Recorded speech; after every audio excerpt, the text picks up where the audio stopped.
ہے، لوگ چھتوں درختوں پہ چڑھے ہراش ہے. کہتے چھوٹا سا روڑا میں نے اٹھایا تو میں نے کہا اللہ اگر جادوگر سچا ہے تو اسے مار دے. چھوٹا سا روڑا میں نے پھینکا، اژدہا کوئی نہ مرا. پھر چھوٹا روڑا اٹھایا، میں نے کہا اللہ اگر وہ عالم سچا ہے تو اسے مار دے. اب جب میں نے روڑا مارا تو اژدہا مر گیا. میرے اندر سے گواہی آئی نہیں دین کی باتیں سچی ہیں، نہیں قرآن کی باتیں اسلام سمجھانے کے لیے عرض کر رہا ہوں. اگرچہ اس دور میں انجیل تھی، اللہ رسول کی باتیں اچھی ہیں. کہتے میں مسلمان ہو گیا، اب میں نے راہب کے پاس ہی رہنا شروع کر دیا، جادوگر کے پاس چھوڑ دیا. اس بچے نے آنا.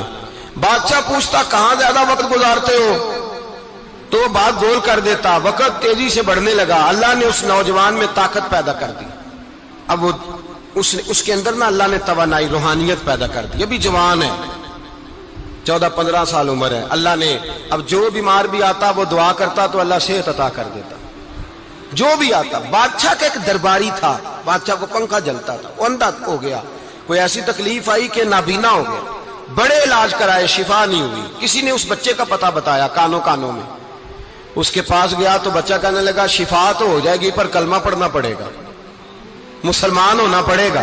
جس پیغمبر کا میں غلام ہوں تجھے بھی بننا پڑے گا، دین پہ عمل کرنا پڑے گا. اللہ شفا دیتا ہے. اس نے کہا تو مجھے کلمہ پڑھا، مجھے شفا دے، میں تیار ہوں. اس نے کہا شفا تو اللہ دیتا ہے. اس نے اللہ تبارک و تعالیٰ کا ذکر کر کے دعا مانگی. یہ مسلم شریف میں حدیث ہے، طبرانی میں موجود ہے. اللہ نے اسے شفا دی، اس نے کلمہ پڑھنا شروع کر دیا. یہاں ایک نقطہ لکھا ہے ہمارے علماء نے، کہتے ہیں جب اللہ ولایت عطا کرتا ہے نا تو یہ سفید بالوں والے کا حصہ نہیں ہوتی.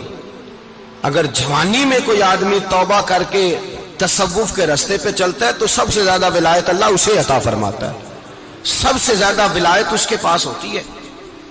ابھی اس کے بال کالے ہیں، چڑھتی جوانی ہے، دعا کی تو اللہ نے. اور حدیث پاک میں موجود ہے کوڑے آتے تو شفا یاب ہو جاتے، اندھے آتے تو شفا یاب، برس والے آتے تو اللہ سے دے. جوان ہے. بادشاہ کے پاس وہ واپس گیا، وہ جو آدمی جس کی آنکھیں ٹھیک ہوئی تھی. بادشاہ نے پوچھا کہ کیسے شفا ملی؟ تو کہنے لگا میرے رب نے شفا دی ہے. بادشاہ سجدے کراتا تھا، اپنے آپ کو منواتا تھا معاذ اللہ. کہنے لگا میرے علاوہ کون رب ہے؟ اس نے کہا وہی رب ہے جس نے تجھے پیدا کیا ہے، اور وہی رب ہے جس نے مجھے اندھے کو آنکھیں دی ہیں، وہی ہے میرا مالک. کہا اچھا تو مجھے نہیں مانتا؟ کہا نہیں میں اپنے رب کو مانتا ہوں. بادشاہ نے اسے سزا دی، ستایا. اس نے بچے کا پتہ بتایا، پھر بچے کو بلا کے ستایا تو اس راہب کا پتہ بتایا. راہب بھی قتل ہو گیا، نابینا بھی قتل ہو گیا. بادشاہ نے کہا سپاہیوں سے اس بچے کو لے